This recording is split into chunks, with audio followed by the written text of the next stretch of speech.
Alors le meilleur second rôle féminin, pour le remettre, une comédienne qui fait une carrière internationale, Cabaret de Bumfoss. Elle était dans Barry Lyndon de Kubrick et vous l'avez vu sur Antenne 2 aux côtés de Joan Collins et de Jean-Pierre Aumont récemment à travers 3 épisodes de la série La Griffe du Destin. Quant à lui, eh bien, c'est un acteur français que vous aimez. Il a eu une année heureuse. Il a tourné 2 films importants. Chouan, avec Philippe de Broca. Il était le fils de Philippe Noiret.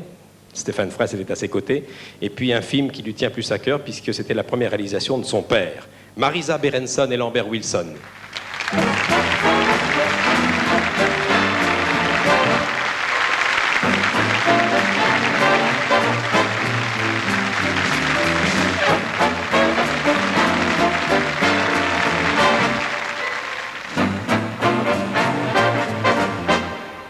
Bonsoir.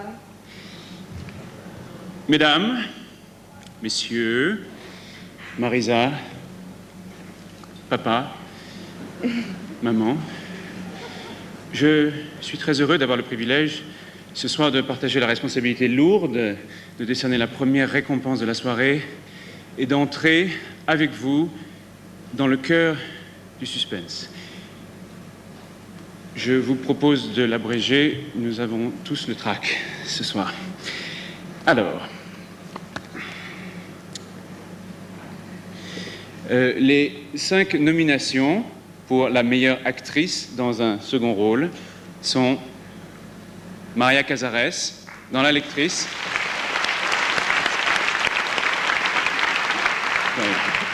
Ne te fatigue pas, Madame Simoneau m'a appelé cet après-midi. Françoise Perbian, dans 3 places pour le 26.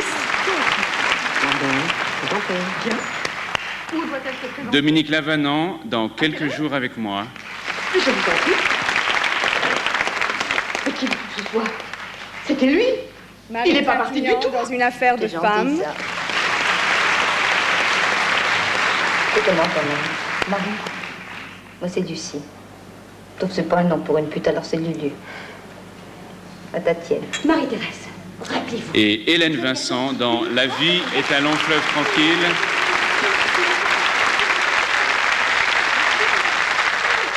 Marie-Thérèse, ne jure pas. Et la gagnante, Hélène Vincent dans La vie est un long fleuve tranquille.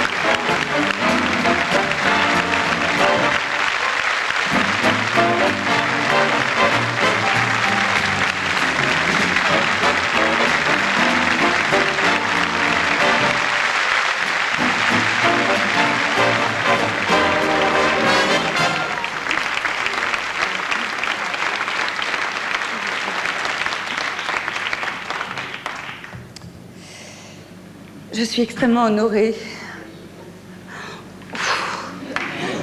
Ça va passer. Je crois que je serais encore beaucoup plus impressionnée que je ne le suis là si je ne savais pas que quelques amis que j'aime énormément regardent la retransmission de cet événement à la télévision. Je pense à quelques amis qui habitent une région de Haute-Pyrénées, une région qui s'appelle le Manoac. Je voudrais parler d'eux parce que là-bas on peut faire du ski et manger du foie gras qui est absolument délicieux, mais c'est pas pour ça. Je voudrais parler d'eux parce qu'à plusieurs petites communes dans cette région, ils se sont rassemblés pour essayer d'inventer ensemble des moyens de survivre au pays.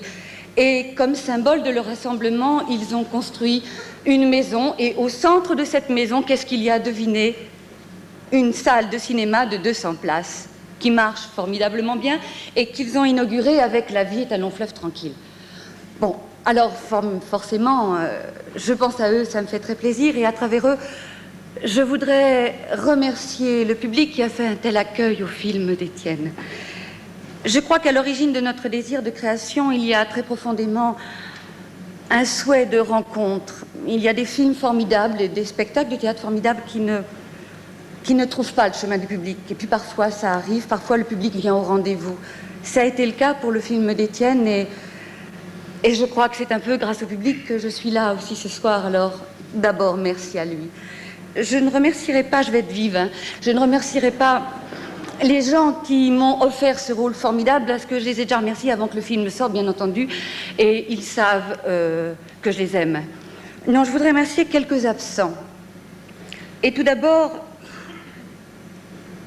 Agathe Moreau et Jasmine Akache, qui ont fait respectivement les coiffures et les maquillages de ce film, et qui, avec Elisabeth Tavernier, qui est présente, ont inventé l'apparence de Madame Le Quesnoy. Et je crois que sans le talent extraordinaire de ces trois femmes-là, je serais sûrement allée beaucoup moins tranquillement tourner chaque jour. Je voudrais dire aussi que c'est très facile de bien travailler lorsqu'on est bien entouré. Et j'ai eu la chance d'avoir comme partenaire principal André Wims, qui jouait Monsieur Le Quesnoy, que je connais depuis longtemps, qui était formidable.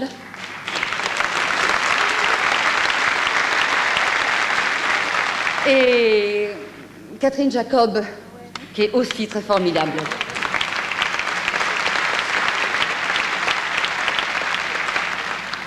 Et pour finir, je voudrais remercier un autre absent. Oui, non, mais ça va être très vite. C'est Romain Brémond. Je crois qu'à la sortie du film, il y a eu un mouvement assez unanime pour célébrer la qualité des comédiens de ce film. Je crois que sans Romain, un certain nombre d'entre nous, dont je fais partie, n'auraient peut-être même pas eu la chance de rencontrer Étienne. Alors à Romain, merci. Ce César m'honore et il m'engage à essayer de faire mieux la prochaine fois. Alors je vous en remercie tous infiniment. Bonsoir.